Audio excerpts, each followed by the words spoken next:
C'est mardi et c'est l'heure des informations sur Canal Vimkera. Bienvenue dans cette édition. Au sommet de ce journal, la semaine dernière, la région ecclésiastique de Bamfora a tenu sa deuxième convention régionale sous le thème « Le chrétien dans un monde en crise ».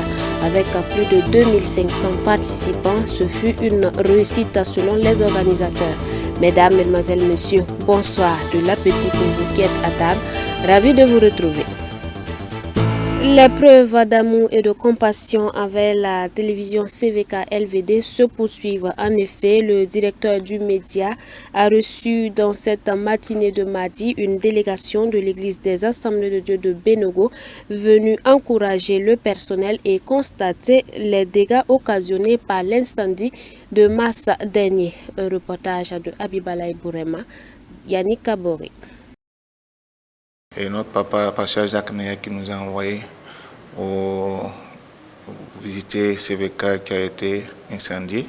Nous voyons qu'il nous faut plus de soutien à CVK pour avoir plus de moyens pour pouvoir continuer leurs activités. Parce que, vu l'ampleur des dégâts, il faut plus de moyens, plus de soutien et financier et dans la prière également pour qu'on puisse relever le défi dans un bref délai. Pour tous ceux qui pensent que ça ne les concerne pas, CVK, c'est l'œil de l'Église. C'est là que les gens voient comment l'Église travaille, nos évangélisations, nos enseignements, tout passe par là. Ceux qui pensent qu'ils ne sont pas concernés, sachent qu'ils sont plus concernés que les autres, doivent soutenir CVK dans son projet de réhabiliter le bâtiment qui a été incendié. Travail domestique féminin à Ouagadougou, pratique, représentation sociale et rentabilité sociale. C'est le thème de thèse de doctorat unique de sociologie soutenu par Dame Minougou ce mardi 25 avril 2023 sous la présidence du professeur Al-Kassoum Maïga. L'MP30 s'en sort avec la mention très honorable, un exploit pour la mère de 4 enfants, désormais docteur en sociologie, genre et développement. Le reportage est de Nathalie Ouedraogo, Xavier Ouedraogo. Mention très honorable.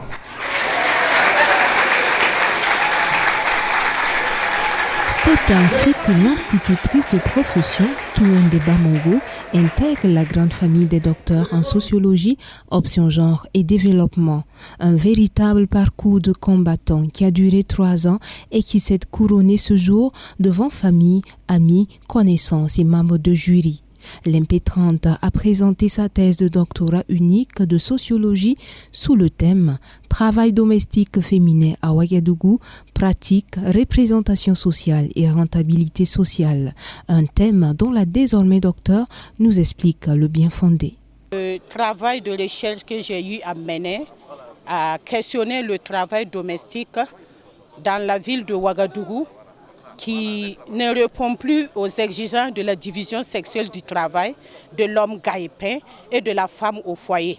Parce qu'avec la crise économique que connaît la ville de Ouagadougou, plusieurs familles se trouvent confrontées à cette difficulté et les femmes autrefois qui étaient réservées pour rester dans la sphère familiale est obligées maintenant d'aller dans la sphère publique pour chercher quoi subvenir aux besoins de la famille.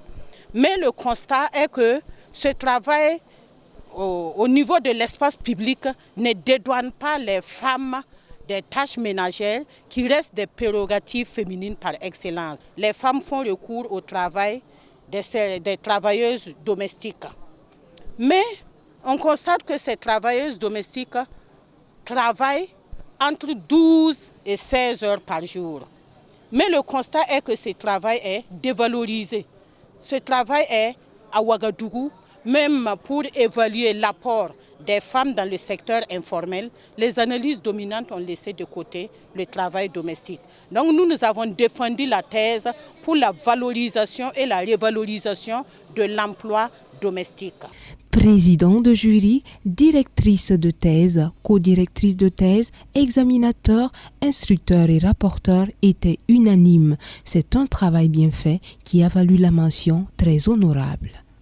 Du point de vue de la qualité des données collectées sur le terrain, du point de vue de l'analyse sociologique, du point de vue de l'originalité du thème, on n'avait pas d'autre choix que de reconnaître qu'elle a fait un travail titanesque et que ce travail ne pouvait être sanctionné autrement que par la mention très honorable. En rappelant qu'au niveau du Burkina Faso, nous avons juste 2 mentions, très honorable et honorable. Donc à l'unanimité, nous avons reconnu les valeurs de ce document, mais aussi il faut prendre en compte la valeur humaine de la personne elle-même. Parce que quand vous devenez docteur, c'est que vous devez être au service de la nation et des couches sociales du pays.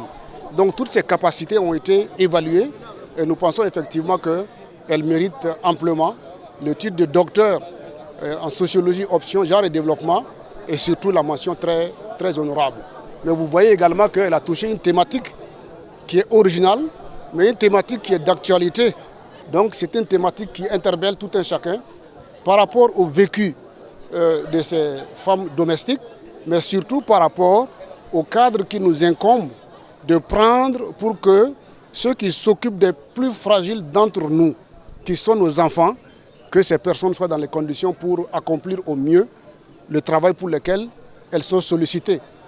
C'est une œuvre utile, une œuvre d'intérêt national, pour ne pas dire international, et donc on ne peut que s'incliner devant l'immensité du travail qui a été fait, la qualité du travail, lui reconnaître cette mention qu'elle a méritée et lui souhaiter un bon vent, parce que la thèse n'est pas une fin en soi, elle n'est qu'un début, et elle s'est posée des perspectives, et nous l'attendons dans le virage scientifique qu'elle va négocier pour les perspectives qu'elle s'est fixées, parce que ce travail ne peut pas s'arrêter à ce niveau-là. Il faut qu'elle prenne la responsabilité de bousculer pour qu'effectivement elle ouvre des sillons qui vont nous permettre d'améliorer nos conditions de vie à nous tous.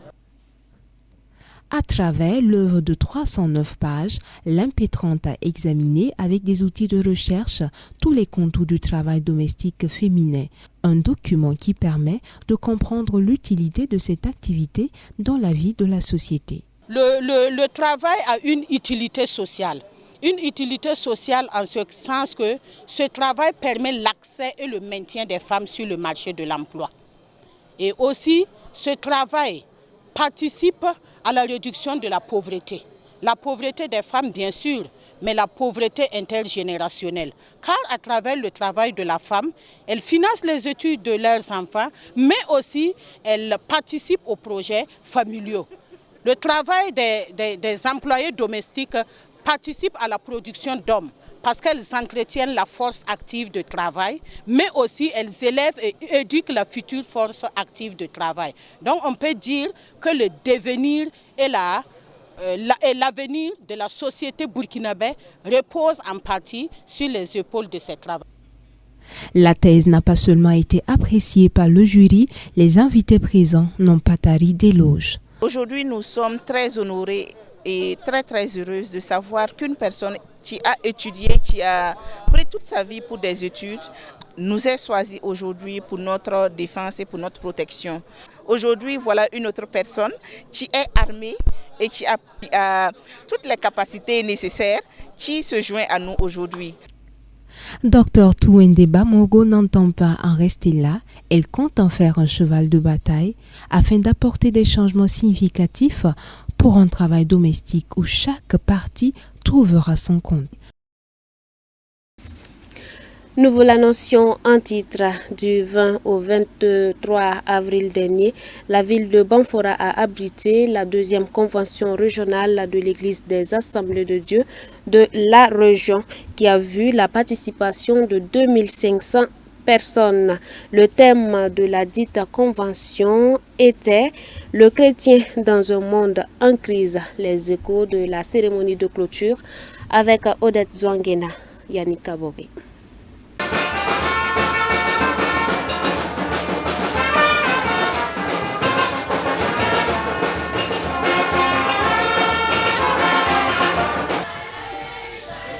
Après 2010, pasteurs et fidèles se sont réunis cette année, soit 13 ans plus tard, à l'église centrale des Assemblées de Dieu de Banfora autour du thème « Le chrétien dans un monde en crise » à l'occasion de la 2e convention régionale des Assemblées de Dieu de Banfora. Venus des sous-régions de Banfora, Toussiana, Niaologo, Mangodara, Sendou, Sobara et Sideradougou. Ils sont 2500 participants à s'être ressourcés dans la foi afin de mieux vivre leur vie chrétienne qui est parsemée de défis. Je voudrais rendre toute la gloire à Dieu. Effectivement, comme vous l'avez bien souligné, c'était un projet puisque dans notre région, comme les autres régions, traversent les crises sur tout le plan de la vie. Alors, ça fait que nous avons pensé qu'il est nécessaire d'organiser une convention pour permettre aux fidèles de savoir sur quel pied danser. En tant que chrétiens, nous avons tous des défis à relever.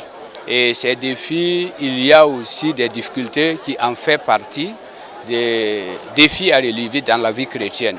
Alors, pour cette région, nous avons organisé cette convention par la foi et Dieu a vraiment honoré par sa présence. Le pasteur Lévi Ouedraogo a été l'orateur principal de cette 2e convention régionale. Il a tout au long de ces 4 jours d'enseignement exhorté le peuple de Dieu à préserver son identité en Christ et à endurer la persécution. Et nous avons vu que nous traversons des crises sur le plan social, sur le plan politique, sur le plan économique, sur le plan moral, sur le plan éthique et surtout sur le plan spirituel. Il y a des crises actuellement qui nous imposent des exigences. Et qu'est-ce qu'il faut faire? D'une manière générale, les chrétiens doivent préserver son identité dans toutes les situations, dans toutes les crises et dans toutes les circonstances. Ce n'est pas à négocier. On doit la préserver, on ne doit pas se laisser influencer par le monde. Et heureusement, Dieu nous donne la force, son esprit est là, sa parole est là, la prière est là. Ce sont des armes que Dieu a mises à notre disposition et avec ces armes, nous pouvons toujours triompher. L'Église ne s'est pas arrêtée à la porte de la Convention. Sa générosité envers les couches défavorisées a été prouvée à travers ses remises de dons aux personnes déplacées internes et aux veuves. La Convention a fait des heureux. Autorités, bénéficiaires et fidèles saluent l'initiative. Nous sommes là pour en tout cas soutenir l'initiative. C'est vraiment encourageant. Je vois aussi qu'on a eu au-delà des prières, on a pu en tout cas récolter des choses pour les personnes déplacées internes et les veuves. Tout ça renforce en tout cas les liens. J'ai vécu cette convention-là comme vraiment un réveil, puisque ça fait au moins depuis 2010 qu'on a fait la dernière convention. On n'a pas fait. Le fait qu'on ait repris, vraiment ça a été en tout cas un réveil pour moi et puis une force qui nous a été communiquée. On ne sait pas quoi dire. On dit merci à Dieu, merci aux autorités qui ont pensé et qui ont vu que c'était très bien de faire ce geste. Nous disons merci à eux, nous disons merci à Dieu. Nous remercions le Seigneur pour cette convention qui s'est très bien passée. Alors, le thème s'intitulait comme suit, le chrétien dans un monde de troubles. Et l'orateur nous a très bien enseigné ce que la prière, et ça nous a beaucoup impacté. Voilà, si nous sommes unis, si nous manifestons l'amour, quelles que soient les difficultés, nous sommes capables de nous en sortir. Vraiment, ça a été important pour nous. Ça nous a encouragés à prendre de force pour continuer dans l'œuvre de Dieu. Et ce que je recommande est que j'encourage les gens à pouvoir se mobiliser. Et c'est tout ce qu'on a eu comme message, comme enseignement, de pouvoir mettre en pratique. Les organisateurs, eux, bénissent le Seigneur. Non seulement nous avons été enseignés par le révérend pasteur Lévi et Roudanaba Ouedraogo et un guide de prière de taille en la personne du pasteur Zundi Jérémie, en tout cas, qui ont su, par la puissance du Saint-Esprit, capter l'attention, nous réunir autour de ces valeurs et de ces thèmes-là et de ces sujets de prière-là. Vraiment, ça a été des grands moments de bénédiction, des grands moments de communion fraternelle, des grands moments où l'Église régionale s'est sentie unie.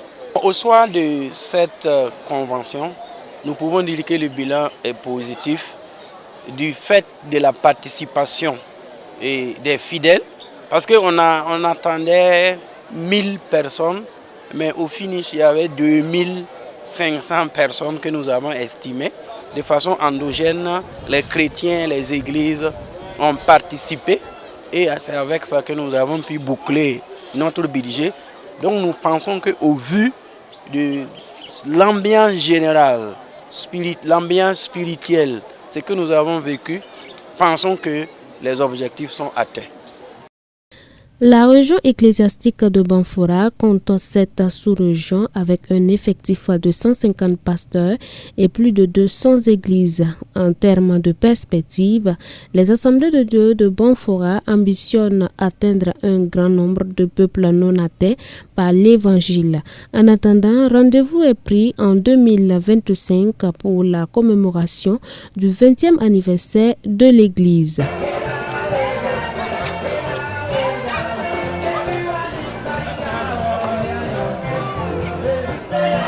Nous allons au Soudan pour ouvrir la page de l'actualité hors de chez nous avec la difficile vie des malades sous les bombes alors que le pays est sous le coup des belligérants. Depuis une dizaine de jours, les malades doivent se battre pour trouver un centre de santé encore fonctionnel. Le centre de dialyse Ahmed Kassem est le seul encore opérationnel à Khartoum. Tous les autres ont baissé leur rideau en raison des affrontements entre l'armée soudanaise et les paramilitaires. Entre tirs d'artillerie et absence de soins, les malades sont confrontés à une double peine. Je fais des dialyses, mais je n'en ai pas fait pendant 9 jours parce que le centre était fermé. J'ai besoin de $40 pour le transport afin de venir ici. Les gens n'ont pas d'argent. Il y a des patients qui ne viennent plus depuis samedi dernier. La situation est difficile pour les personnes souffrant de maladies chroniques. Ils doivent rouvrir la circulation, mais il n'y a pas de transport qui peuvent nous emmener à Bahari. Les combats durent depuis 10 jours dans le pays. Ce néphrologue alerte sur les risques auxquels sont exposés les malades. Il y a des patients qui n'ont pas fait de dialyse depuis 10 jours. Sans 2 ou 3 séances, le patient a 80% de chances de mourir parce que l'eau pénètre dans les poumons. Autre risque sanitaire, l'occupation d'un laboratoire de santé publique où l'on trouvait des agents pathogènes de la rougeole, du choléra et de la poliomyélite par des belligérants. Nous parlons de diplomatie dans cette édition. Colère des pays baltes après les propos de l'ambassadeur de Chine en France. Le diplomate chinois estime que les pays de l'ex-URSS n'ont pas le statut effectif dans le droit international parce qu'il n'y en a pas d'abord.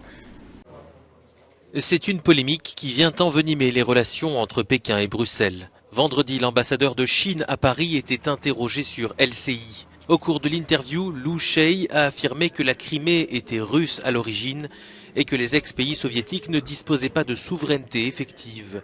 Après le tollé provoqué par ces déclarations, notamment dans les États baltes, Pékin a pris ses distances par rapport aux propos de son ambassadeur. 中方尊重各国主权、独立和领土完整，维护联合国宪章宗旨和原则。苏联解体后，中国是最早同有关国家建立外交关系的国家之一。建交以来，中方始终秉持相互尊重、平等相待的原则，发展双边友好合作关系。中方尊重苏联解体后各加盟共和国主权国家地位。 La Chine dit vouloir jouer un rôle de médiateur dans le conflit russo-ukrainien et n'a jamais condamné officiellement l'invasion décidée par le Kremlin. Moscou et Pékin entretiennent des liens économiques forts et partagent une vision commune contre l'OTAN et l'Occident. Le chef de la diplomatie européenne, Josep Borrell, a qualifié les propos de l'ambassadeur chinois d'inacceptables. Dernier élément avant de terminer cette édition. À 80 ans, le président américain Joe Biden annonce qu'il est candidat à sa propre succession en 2024. 4 ans de plus, Joe Biden a confirmé sa candidature à la présidence des États-Unis. Âgé de 80 ans, le président américain avait laissé entendre à plusieurs reprises ces dernières semaines qu'il se représenterait à l'élection de 2024. Jusqu'à présent, aucun rival démocrate d'envergure ne s'est manifesté pour lui disputer l'investiture. Son annonce, Joe Biden l'a faite à travers une vidéo. The question we're facing is whether in the years ahead we have more freedom or less freedom, more rights or fewer. I know what I want the answer to be, and I think you do too. This is not a time to be complacent. That's why I'm running for re-election. Because I know America. I know we're good and decent people. I know we're still a country that believes in honesty and respect and treating each other with dignity. Cette annonce ouvre la voie à une nouvelle confrontation explosive avec Donald Trump que les sondages donnent favori pour devenir le candidat républicain. Des sondages qui montrent aussi qu'à choisir, un grand nombre d'Américains préféreraient qu'aucun de Biden ou Trump ne se présente à nouveau à la présidentielle. Voilà qui met fin à cette édition, mais rappelons que dans ce journal, vous avez pu suivre la cérémonie de clôture, donc le culte de clôture de la 2e convention régionale de Banfora, de l'église des Assemblées de Dieu de Banfora, qui s'est tenue donc ce dimanche 23 avril 2023. Vous avez pu suivre cela avec nos reporters Odette Zouangena et Yannick Kamouré qui étaient sur place. Merci donc à vous qui nous avez reçus depuis Banfora. Demeurez bénis en Christ Jésus. Bonsoir à vous, Yannick Kamouré a réalisé cette édition.